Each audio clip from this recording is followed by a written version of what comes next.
ಕರ್ನಾಟಕದಾಗ ಇವತ್ತು ಎಲ್ಲಿ ಹೋದಲ್ಲಿ JCB ಹವಾ ಭಾಳ ಐತಿ. ಯಾಕೆ JCB ಹವಾ ಐತಪ್ಪ ಅಂದ್ರೆ ಇಂಥ ಒಬ್ಬ ಬರಬೇಕಾಗೈತೆ ಅವ್ರಿಗೆ. ಈ ನಾಟಕ ಮಾಡೋ ರಾಜಕಾರಣಿಗಳು ನೋಡಿಬಿಟ್ಟಾರೆ, ಸಾಕಾಗೈತೆ. ಈ ಅಪ್ಪ ಗಣನ ಮಗ ಮುಖ್ಯಮಂತ್ರಿ ಆಗೋದು, ಮಗ ಗಣನ ಮೊಮ್ಮಗ ಮುಖ್ಯಮಂತ್ರಿ, ಇವ್ರೇನು ಜಿತ್ತದಾಳೆ ಇನ್ನು ನಾವೆಲ್ಲ ಈ ದೇಶನಾಗ ಹೇಳಕತ್ತಲ್ಲವು ಜಿಹಾದು. ಕಾಶ್ಮೀರದಲ್ಲಿ ಆದಂಥ ಘಟನೆ ಇವತ್ತು ಕೇರಳದಲ್ಲಿ ಏನು ನಡೆದಿದೆ, ಪಶ್ಚಿಮ ಬಂಗಾಳದಲ್ಲಿ ಏನು ನಡೆದಿದೆ ನೋಡಿರಿ. ಪಶ್ಚಿಮ ಬಂಗಾಳದಲ್ಲಿ 1 ಕೋಟಿ ಮತದಾರರು ಎಲ್ಲಿಯವರು ಬಾಂಗ್ಲಾದೇಶದಿಂದ ಬಂದು. ರೋಹಿಂಗ್ಯಾತ್ ಒಂದು ಜಾತಿ ಐತದು, ಇಷ್ಟು ಕೆಟ್ಟ ಜಾತಿ ಐತಿ ಜಗತ್ತಿನಾಗ. ಅತಿ ಕ್ರೂರ ಜಾತಿ ಅಂದ್ರೆ ರೋಹಿಂಗ್ಯಾತ್ ಹೇಳ್ತಾರೆ.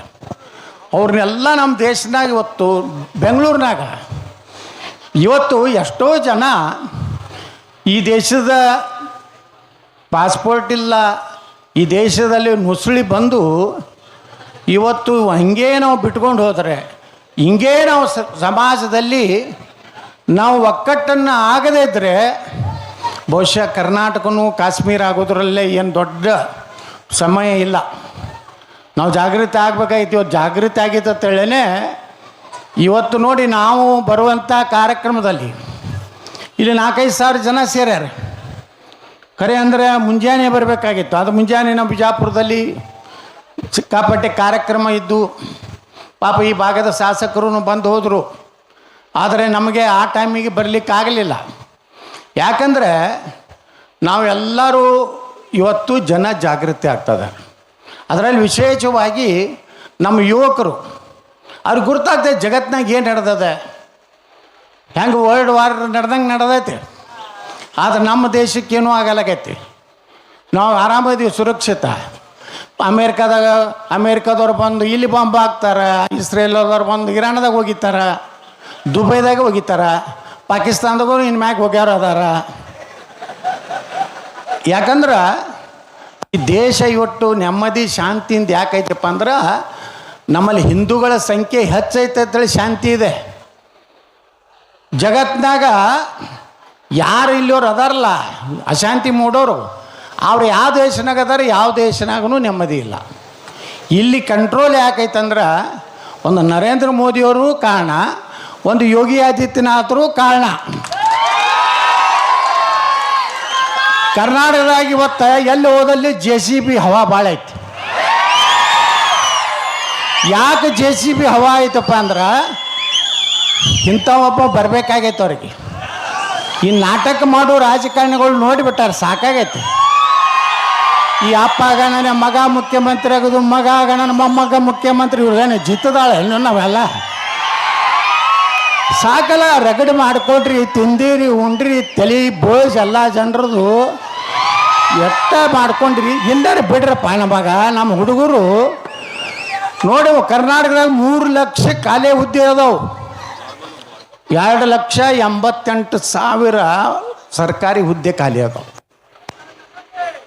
1 ಲಕ್ಷ ಹುದ್ದೆ ನಿಗಮ ಮಂಡಳಿ ಖಾಲಿ ಅದಾವೆ. ಅದನ್ನು ತುಂಬಲಿಕ್ಕೆ ತಯಾರಿಲ್ಲ. ಬರೀ ಹೆಣ್ಮಕ್ಳಿಗೆ 2,000 ಕೊಟ್ಟಿನಿ, ಫ್ರೀ ಬಾಸ್ ಕೊಟ್ಟಿನಿ. ಹೆಣ್ಮಕ್ಳು ಕೊಟ್ಟರು, ಗಂಡಸರ ಕಡೆ ಕಸ್ಕೊಂಡ್ರು. ನೋಡ್ರಿ ನಿನ್ನೆ ಯಾರು ಕೇಳಿದೆ 56 ಪೈಸೆ ಕರೆಂಟ್ ಮತ್ತೆ ಹೆಚ್ಚಾಯ್ತು. ನಿಮಗೆ ಕೊಡ್ತಾರ, ನಿಮಗೆ ತಿಳಿಯಲಾಗೈತೆ. ಯಾಕಂದ್ರೆ ನಾ ಹೇಳೋದು ಒಂದು ಪಂಚ ತತ್ವಗಳು ಈ ರಾಜ್ಯಕ್ಕೆ ಬೇಕಾಗ್ಯಾವ. ಬಸವಣ್ಣವ್ರು ಏನು ಹೇಳ್ಯಾರ, ಕಾಯಕವೇ ಕೈಲಾಸ, ಕೈ ಕೆಸರಾದರೆ ಬಾಯ ಮೊಸರು. ಎಷ್ಟು ಅರ್ಥ ಐತೆ ನೋಡಿದ್ರೊಳಗೆ. ಕಾಯಕವೇ ಕೈಲಾಸ ಅಂದ್ರೇನು, ಜನರಿಗೆ ನೀರಾವರಿ ಮಾಡಬೇಕು, ಸರಿಯಾಗಿ 10 ತಾಸು ಕರೆಂಟ್ ಕೊಡಬೇಕು. ಅವ್ರು ದುಡಿಲಕ್ಕೆ ತಯಾರದಾರ, ಅದನ್ನು ಮಾಡೋದಿಲ್ಲ. 2,000 ರೂಪಾಯಿ ಕೊಟ್ಟಾರೇನು, ನೀವು ತೊಗೊಂಡಿರೇನು. ಕೈ ಕೆಸರಾದರೆ ಬಾಯ ಮೊಸರು. ದುಡಿದು ತಿನ್ರಿ ಅಂತ ಹೇಳ್ಯಾರ ಬಸವಣ್ಣವ್ರು. ಪುಕ್ಷಟ್ ತಿನ್ಬೇಡ್ರು, ದುಡಿದು ತಿನ್ರಿ. ದುಡಿದು ಬೇಕಾದ್ರೆ ಏನು ಮಾಡಬೇಕು ಸರ್ಕಾರ? ನೀರಾವರಿ ಯೋಜನೆಗಳನ್ನು ಮಾಡಬೇಕು. ಇವತ್ತು ಕೃಷ್ಣಾ ನದಿ ಮ್ಯಾಗ ಸುಮಾರು 10 ಲಕ್ಷ ಎಕರೆ ಇನ್ನೂ ನೀರಾವರಿ ಆಗ್ತದೆ. ನಮ್ಮ ಮೊನ್ನೆ ಹೇಳಿದೆ ಮುಖ್ಯಮಂತ್ರಿ ಸಿದ್ದರಾಮಯ್ಯನವ್ರಿಗೆ, ನೀವು ಗ್ಯಾರಂಟಿ ಕೊಡ್ರಿ, ಯಾರು ಕಡು ಬಡ್ರು ಅದಾರ, ಯಾರು ಕಠಿಣ ಪರಿಸ್ಥಿತಿ ಅದ ಅಂಥ ಬಡವ್ರಿಗೆ ಕೊಡ್ರಿ, ಅದೇನು ತಪ್ಪಿಲ್ಲ. ಆದ್ರೆ ಈ ರಾಜ್ಯದಲ್ಲಿ ನಮ್ಮ ರೈತರಿಗೆ ಕೃಷ್ಣಾ ಉತ್ತರ ಕರ್ನಾಟಕ ಅಭಿವೃದ್ಧಿ ಆಗ್ಬೇಕಾದ್ರೆ 1,16,000 ಕೋಟಿ ರೂಪಾಯಿ ಸಾಲ ತೆಗಿಲಕತ್ತೀರಿ. ಎದಕ್ಕೆ ತೆಗಿಲಕತ್ತೀರಿ? ಗ್ಯಾರಂಟಿದು 65ರಿಂದ 70,000 ಕೋಟಿ ಸರ್ಕಾರಿ ನೌಕರದಾರ ಪಗಾರ ಮಾಡ್ಲಿಕ್ಕೆ ರೊಕ್ಕ ತೆಗಿಲಕತ್ತಾರೆ ಸಾಲ. ಮತ್ತೇನು ನಿಮಗೇನು ಬೇರೆ ಸ್ಕೀಮ್ ತರೋದಕ್ಕಲ್ಲ. ನಿಮಗೆ 8 ಲಕ್ಷ ಕೋಟಿ ಆಗೈತಿ ಈಗ ಸಾಲ ಕರ್ನಾಟಕ ಮ್ಯಾಗ. ನೀವೇನು ಹತ್ತೀರಿ ಬಿಡ್ರಿ, ಸರ್ಕಾರಕ್ಕಾಗೈತೆ, ನಮಗೇನು ಆಗ್ತದೆ ಅದು. ಮುಂದೆ ನೀವು ಹೊಲದ ಉತ್ತಾರೆ ಮ್ಯಾಗ ಭೋಜ ಕೂತ ಮ್ಯಾಗ ಹತ್ತೀರಿ, ಯಪ್ಪ ಇದು ನಮಗೆ ಮಾಡಿದ್ರಪ್ಪ. ನಾ ಸಿದ್ದರಾಮಯ್ಯ ಮಾನ್ಯ ಮುಖ್ಯಮಂತ್ರಿಗಳಿಗೆ ವಿನಂತಿ ಮಾಡಿಕೊಂಡೆ, 1,16,000 ಕೋಟಿ ತೆಗೆದಿರಲ್ಲ, ತೆಗೀರಿ. ಆದ್ರೆ ಇನ್ನೂ 1 ಲಕ್ಷ ಕೋಟಿ ರೂಪಾಯಿ ತೆಗೀದೇ ಒಂದು ಗ್ಯಾವಿಗೆ ತೆಗೆದು ಬಿಡ್ರಿ. ತೆಗೆದು ಆ ನೀರಾವರಿ ಏನೈತಲ್ಲ ಕೃಷ್ಣಂದು ಎಷ್ಟು ಬೇಕು, 50ರಿಂದ 60,000 ಕೋಟಿ ರೂಪಾಯಿ ಭೂಮಿ ಕಳ್ಕೊಂಡು ರೈತರಿಗೆ ಕೊಡಬೇಕು. ಇವ್ರು ಏನು ಘೋಷಣೆ ಮಾಡ್ಯಾರ? 30 ಲಕ್ಷ ರೂಪಾಯಿ ಒಣ ಬೇಸಾಯ, 40 ಲಕ್ಷ ರೂಪಾಯಿ ನೀರಾವರಿ ಇದ್ದವ್ರಿ. ಈಗ ಅಂಥ ರೈತರಿಗೆ ಒಮ್ಮೆ ಕೊಟ್ಟು ಬಿಟ್ರೆ, ಒಂದೇ ದಿವಸ ಅವ್ರ ಖಾತೆಗೆ ಹಾಕಿಬಿಟ್ರೆ ಆ ರೈತ ಎಲ್ಲರೂ ಬೇರೆ ಕಡೆ ಜಮೀನು ತೊಗೋತಾನ, ತನ್ನ ಜೀವನ ಅದೂ ಇಲ್ಲ. 3 ವರ್ಷ ಕೊಡೋರತ್ತ ಇಟ್ಟು ಕೊಟ್ಟು ಅಂದ್ರೆ ಸತ್ಯನಾಶ ಆಗಿ ಹೋಗು ರೈತ. ಇನ್ನು ನೀರು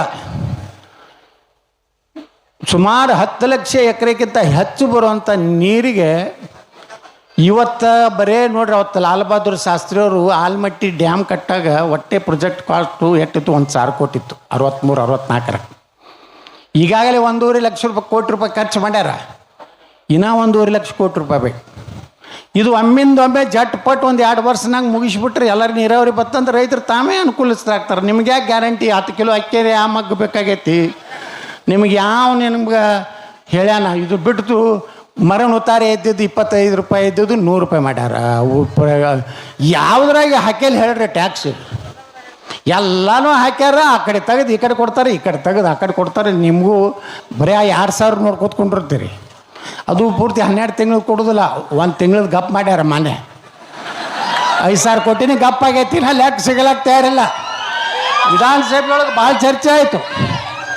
ಅಂದ್ರೆ ನಾ ಯಾಕೆ ಹೇಳ್ತೀನಿ ಅಂದರೆ, ಬಸವಣ್ಣವ್ರು ಹೇಳ್ದಂಗೆ ರೈತರಿಗೆ ನೀರು ಕೊಡ್ರಿ, ಕರೆಂಟ್ ಕೊಡ್ರಿ. ನಮ್ಮ ಹುಡುಗರು ಇಟ್ಟು ಕಲ್ತಾರೆ. ನೀವೆಲ್ಲ ಹಳ್ಳಿಯಾಗಿ ಎಷ್ಟು ಮಂದಿ ಪಾಪ ನಿಮ್ಮ ಮನೆ ಒತ್ತಿಟ್ಟು ಹೊಲದ ಮ್ಯಾಗ ಸಾಲ ಮಾಡಿ ಎಲ್ಲೋ ಕೈಗಾಡ ತಂದು ನಿಮ್ಮ ಮಕ್ಕಳಿಗೆ ಇಂಜಿನಿಯರಿಂಗ್ ಮಾಡಿರಿ. ಅವರೇನೋ ಇದ್ರಾಗ KPSC ಒಳಗೆ ಸೆಲೆಕ್ಷನ್ ಆಗ್ಬೇಕತ್ತೇನೋ ಮಾಡಿರಿ. ನೇಮಕಾತಿನೇ ಆಗಲಾಗೈತಿ. ಎಲ್ಲ ಹುಡುಗರು ಲುಂಗಿ ಸುತ್ತಕೊಂಡು ಹಳ್ಳ್ಯಾಗ ಗಿಡದ ಕಟ್ಟಿಗೆ ಕುಂಡ್ರಲಾಕತ್ತಾರ. ಅವ್ರಿಗೆ ಇನ್ಸಲ್ಟ್ ಆಗ್ತದೆ. ನಾ MBA ಕಲ್ತೀನಿ, ಹೊಲಕ್ಕೆ ಹೆಂಗೆ ಹೋಗೋದು? ನಾನು ಇಂಜಿನಿಯರ್ ಕಲ್ತೀನಿ, ಹೊಲಕ್ಕೆ ಹೆಂಗೆ ಹೋಗೋದು? ಆದರೆ ಅವ್ರಿಗೆ ನೌಕರಿಯರು ಸಿಗಬೇಕಲ್ಲ. 2,88,903 ಸರ್ಕಾರಿ ಹುದ್ದೆ ಖಾಲಿ ಅದ. ತುಂಬಲಾಕ ತಯಾರಿಲ್ಲ. ಇವತ್ತು ನೋಡ್ರಿ, ಧಾರವಾಡದಾಗ ಹುಡುಗರು ಸ್ಟ್ರೈಕ್ ಮಾಡಿದ್ರೆ ಅವ್ರನ್ನೆಲ್ಲ ಕೇಸ್ ಹಾಕಿ ಬಾಂಡ್ ಬರ್ಸ್ಕೊಂಡು ಇನ್ನೊಮ್ಮೆ ಹೋರಾಟ ಮಾಡಿದ್ರೆ ನಿಮ್ಗೆ ಒಳಗೆ ಆಗ್ತಿರತ್ತಾರೆ. 3 ಲಕ್ಷ ಹುಡುಗರಿಗೆ ನೌಕರಿ ಹತ್ತಂದ್ರೆ ಇವ್ರ ಮುಂದೆ ಯಾಕೆ 1,000-2,000 ರೂಪಾಯಿ ಬಿಕ್ಕಿ ಬಿಡ್ಬೇಕ್ರಿ? ಆ ಗ್ರ್ಯಾಜುಯೇಟ್ ಹೋದವ್ರಿಗೆ 2,000 ರೂಪಾಯಿ ಕೊಡ್ತೀನಿ ಅಂದ್ರೆ 2,000 ಕೋಟಿ ಹೌದಿಲ್ಲ ರೀ? 2,000 3,000 3,000. ಡಿಗ್ರಿ ಆದವ್ರಿಗೆ 4,000. ಇದು ಕೊಟ್ಟಿಲ್ಲ. ಯಾರ್ಯಾರು ಕೊಟ್ಟಾರೇನ್ರಿ ರೊಕ್ಕ? ಎಲ್ಲಿದ್ದು ಕೊಡ್ತಾರೆ? ಅದನ್ನೆಲ್ಲ ಕುಡಿದು ಬಿಟ್ಟು ನೌಕರಿಗೆ ತೊಗೊಂಡ್ಬಿಟ್ರೆ ದುಡಿತಾರೆ. ಕೈ ಕೆಸರಾದರೆ ಇಲ್ಲೇ ಐತಿ. ಅದನ್ನೂ ಮಾಡ್ಲಾಗ್ತಾ ಇಲ್ಲ. ಮತ್ತು ಬರೇ ಇದೇ ಲೂಟಿ ಅಂದರೆ ಬಸವಣ್ಣವ್ರ ಮೂರ್ತಿ ಎಲ್ಲ ಕೂಡ್ಸಿರ್ತಾರೆ. ಬಸವಣ್ಣವ್ರು ಹೇಳಿದ್ರು ಒಂದೊಂದು ಜಾರಿ ಮಾಡೋದಿಲ್ಲಲ್ಲ. ಸಾಂಸ್ಕೃತಿಕ ರಾಯಭಾರಿ ಅಂತ ಮಾಡ್ಯಾರ ಬಸವಣ್ಣನ. ಎಲ್ಲ ಕಡೆ ಫೋಟೋ ಹಾಕಂದಾರ. ಫೋಟೋ ಹಾಕಿದ್ರೆ ಊಟ ಸಿಗ್ತತ್ತನ ಬಸವಣ್ಣಂದು? ಬಸವಣ್ಣ ಹೇಳಿದ ಸಿದ್ಧಾಂತಗಳನ್ನು ಜನರಿಗೆ ಹೋಗಿ ಮುಟ್ಟಿಸು. ರೊಕ್ಕ ತಿನ್ನೋದು ಬಿಟ್ರಪ್ಪ ರಾಜಕಾರಣಿಗಳು. ನಾ ಹೇಳಿದೆ ವಿಧಾನಸಭೆದೊಳಗೆ ಈರಪ್ಪಣ್ಣ, ಈ ಪೊಲೀಸರದು ಬತ್ತು ನಮ್ಮ ಆರ್ ಅಶೋಕ್ ಒಂದು ಇದನ್ನು ತಂದಿದ್ರು, ಗಮನ ಸೆಳೆಸೋದು. ಏನಂದ್ರೆ ಕರ್ನಾಟಕದಲ್ಲಿ ಕಾನೂನು ಸುವ್ಯವಸ್ಥೆ ಹದಗೆಟ್ಟಿದೆ, ಇದಕ್ಕೆ ಪೊಲೀಸರು ಕಾರಣ ಅಂತ ಹೇಳಿ. ನಾ ಹೇಳಿದೆ ಎದ್ದು, ಪೊಲೀಸರೇನು ಕಾರಣ ಇಲ್ಲ. ನೀವು ಎಲ್ಲೇನು ಕೂತಿರಲಿ 224 ಮಂದಿ ಮಹಾನುಭಾವಗಳು. ನೀವು ಆ ಪೊಲೀಸ್ ಕಡೆ ರೊಕ್ಕ ತಿನ್ನೋದು ಬಿಟ್ಟು ತಾನೇ ಸುಧಾರಣೆ ಆಗ್ತದೆ. ಒಬ್ಬ ಪಿ ಎಸ್ ಐ ಬರ್ಬೇಕಾದ್ರೆ ಅಲ್ಲಿ ಲಿಲಾವ ಚಾಲು ಆಗ್ತಾವ. ಅವ 5 ಕೊಡ್ತೀನಿ ಅಂದಾನ, ನೀ 6 ಕೊಡ್ತಿದ್ರೆ ನಿನಗೆ ಲೆಟ್ರ್ ಕೊಡೋದು. ಮತ್ತೊಬ್ಬ ಬಂದು 7 ಕೊಡ್ತೀನಿ ಅಂತಾನ, ಮತ್ತೊಬ್ಬ 8 ಇರ್ತಾರೆ. ಮತ್ತು ಈ ಎಮ್ ಎಲ್ ಎಗಳು ಕೆಲವೊಂದು ಮಂದಿ ಎಷ್ಟು ನಾಲಾಯಕರಾಗ್ಯಾರಂದ್ರೆ 7 ಕೊಟ್ಟು ಒಂದು ತೊಗೋತಾರೆ, ಅವನಿಗೊಂದು ಲೆಟ್ರ್ ಕೊಡ್ತಾರೆ. 8 ಕೊಟ್ಟಂದ್ರೆ ಅವನಿಗೊಂದು ಲೆಟ್ರ್ ಕೊಡ್ತಾರೆ. ಕಡೆಗೆ 10 ಯಾವ ಕೊಡ್ತಾರಲ್ಲ ಅವನಿಗೆ ಫೈನಲ್ ಲೆಟ್ರ್ ಹತ್ತು ಕೊಡ್ತಾರೆ. ಮುಂದೆ 7, 8 ಕೊಟ್ಟಿರ್ತಾರಲ್ಲ ಪೊಲೀಸರು, ಹೊಳ್ಳಿ ರೊಕ್ಕ ಕೊಡ್ಬೇಕಾ ಬೇಡ? ಪಾಪ ಅವ್ರು ಕೊಡೋದೇ ಇಲ್ಲ. ಅವು ಒಳಗೆ ಇವು ಒಳಗೆ. ನಾ ಬೆಳಗಾವಿ ಅಧಿವೇಶನದಾಗ 2 ವರ್ಷರೇ ಪೊಲೀಸರು ಅಧಿಕಾರಿಗಳು 2 ವರ್ಷ ಇರಬೇಕಪ್ಪ ಒಂದು ಪೊಲೀಸ್ ಸ್ಟೇಷನ್ದಾಗ. ಅವ ಪೊಲೀಸ್ ಸ್ಟೇಷನ್ಗೆ ನಮ್ಮ ಒಬ್ಬ ಪೊಲೀಸ್ ಆಫೀಸರ್ ಬಂದ್ರೆ ಆ ಅವ್ನ ಪೊಲೀಸ್ ಸ್ಟೇಷನ್ ವ್ಯಾಪ್ತಿಯೊಳಗೆ ಯಾರು ಲಪಂಗರು ಅದಾರ, ಯಾರು ಒಳ್ಳೆಯವರು ಅದಾರ, ಯಾರು ಪಿಕ್ ಪಾಕೆಟ್ ಅದಾರ ಅವ್ರನ್ನು ಗುರ್ತಾಗ್ಬೇಕಲ್ಲ. 6 ತಿಂಗಳು ಗುರ್ತಾಗಿರ್ತದೆ. 8ನೇ ತಿಂಗಳು ಎಮ್ ಎಲ್ ಎ ಫೋನ್ ಮಾಡ್ತಾನೆ, ನಿಂದು ಮುಗಿಲಾಕ ಬತ್ತಪ್ಪ 1 ವರ್ಷಕ್ಕೆ. ಮತ್ತೊಬ್ಬ 12 ಕೊಡ್ತಿಲ್ಲ ತಾನೆ, ಏನೈತಿ ಅವ ಮತ್ತೆ 12 ಕೊಡ್ತಾನೆ.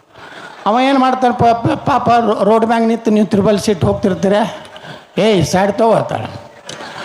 ಆ ಥರ ಇಲ್ಲ, ಕಬ್ಬಿನ ಗಾಡಿ ಸೈಡ್ ತಗೋ, ಹಿಂದೆ ಲೈಟ್ ಇಲ್ಲ ಮುಂದೆ ಲೈಟ್ ಇಲ್ಲ. ನಿಮ್ಗೆ ಹಿಂದೆ ಮುಂದೆ ಲೈಟ್ ಇದ್ರೆ ತಲೆ ಮ್ಯಾಗ ಲೈಟ್ ಇಲ್ಲ ತತಾರ. ಭ್ರಷ್ಟಾಚಾರ. ನಾ ಅದಕ್ಕೆ ಹೇಳಿದೆ, ಎಮ್ ಎಲ್ ಎಗಳು ನೀವು ರೊಕ್ಕ ತಿನ್ನೋದು ಬಿಡ್ರಿ ಮೊದಲು. ಎಲ್ಲಿವರೆಗೆ ಪೊಲೀಸ್ ಇಲಾಖೆದ ರೊಕ್ಕ ತಿಂತೀರಿ, ಸಣ್ಣ ಇಲಾಖೆದ ರೊಕ್ಕ ತಿಂದ್ರೆ ಭ್ರಷ್ಟಾಚಾರ ಹೆಂಗೆ ಕಡಿಮೆ ಆಗ್ತೈತೆ ರೀ? ಅದಕ್ಕೆಲ್ಲರೂ ಮೇಜ್ ಕೂತಿದ್ರು, ಬೈದು ಗುದ್ದಿದ್ರು, ಏನಂದ್ರೆ ಗುದ್ದರು, ಒಟ್ಟು ನಾ ಮಾತಾಡಿದಾಗ ಸಪೋರ್ಟ್ ಮಾಡಿದ್ರು. ಅದಕ್ಕೆ ನಾ ಹೇಳ್ತಾ ಇದ್ದೀನಿ ಬಂಧುಗಳೇ, ಈ ದೇಶ ಜಾಗೃತಿ ಆಗಿದೆ.